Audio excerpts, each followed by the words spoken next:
Welcome to Chapin's Inferno, a wandering cauldron of politically incorrect commentary, where an Australian subscriber of ours, LCFR4U, sent over a link to a website hawking a book by a woman purporting to elucidate the causes and psychology behind female infidelity. Its title is Women's Infidelity, Living in Limbo, What Women Really Mean When They Say, I'm Not Happy.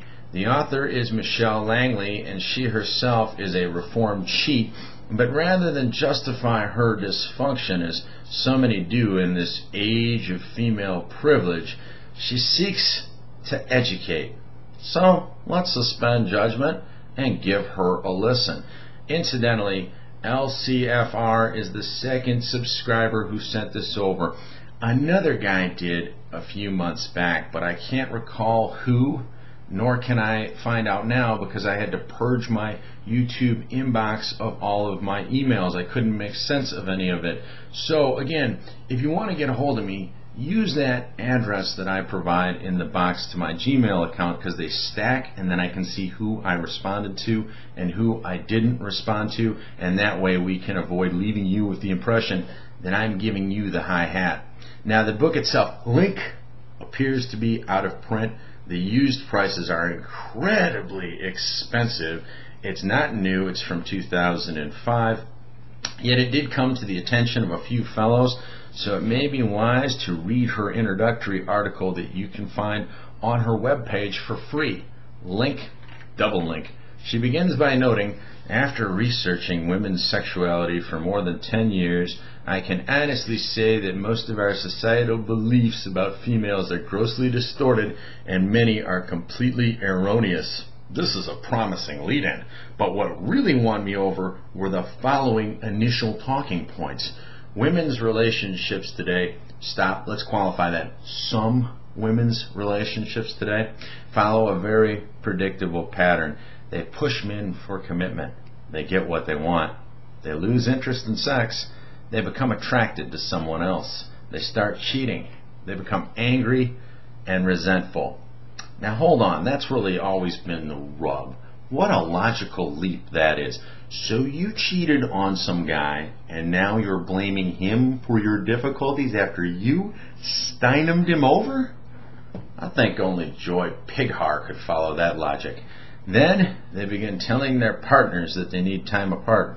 They blame men for their behavior, and eventually, after making themselves and everyone around them miserable for an indefinite, but usually long period of time, they end their relationships or marriages. You can see why this book is out of print. I mean, who in their right mind, what woman would buy something like that? They don't want to hear that. They used to ask me about women theory and practice, and I would say, you're not going to like it. Don't even get it. But I mean, some did. But anyway, the modern woman that is, have been so battened on daily media meals of supremacy, and should any sources depart from the standard formulae of you're great, he sucks, they're either going to ignore that source or they're going to castigate that source. Look at what happened with Rudolph a few weeks ago. You're bitter.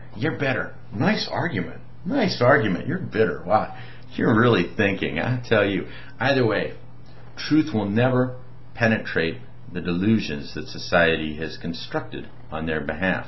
What comes about is a vicious cycle of deception and the pathological need to be deceived, and it just keeps going around like that. Look at this, and this whole cougar thing, this cougar mania. That schlock was fabricated only at a feminist foundry, but now we're all supposed to pretend that older women are really hot and in massive demand. No thank you.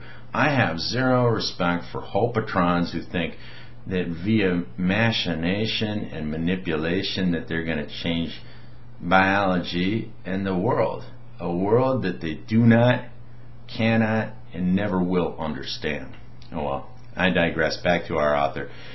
If you're male, like most other males, you would probably never suspect that your partner is cheating, not only because of your wives or girlfriend's seeming disinterest in sex, but also because your belief that your wife or girlfriend is a good girl. don't laugh there. Try not to laugh on that one. Most of us were chumps in the beginning, weren't we? I mean, we didn't start out like this. Let's give the guy a break. Through favorable circumstances and personal effort, we managed to de-orc. So I say let us be patient and optimistically believe that at least another 5 or 10% of males out there are capable of doing the same thing. Says Langley, unfortunately, males are frequently left divorced by their wives and girlfriends without ever knowing about their infidelities. If you're a female, like most other females, obviously that is an overstatement. Anyway, prior to cheating on your partner, you always proclaimed yourself to be not the type who would ever cheat. However, like other females who have cheated, you're shocked and appalled by your behavior. But at the same time, you can't stop cheating. This is hard to relate to. No, it honestly is. It reminds me of a line from Dennis Miller where he says, if I could talk to the animals, I wouldn't. Because they're effing animals. I mean, again, we're talking about a minority of women, not the whole here. Women's relationships and marriages will continue to follow this same pattern unless we develop an accurate understanding of females, particularly in regards to their sexuality. Well, I agree wholeheartedly, and that's part of the central mission of Chapin's Inferno, to devein PC and examine people as they actually are rather than as we wish them to be. But anyway, this necessitates our spending at least another 2 installments on this subject. I will see you soon.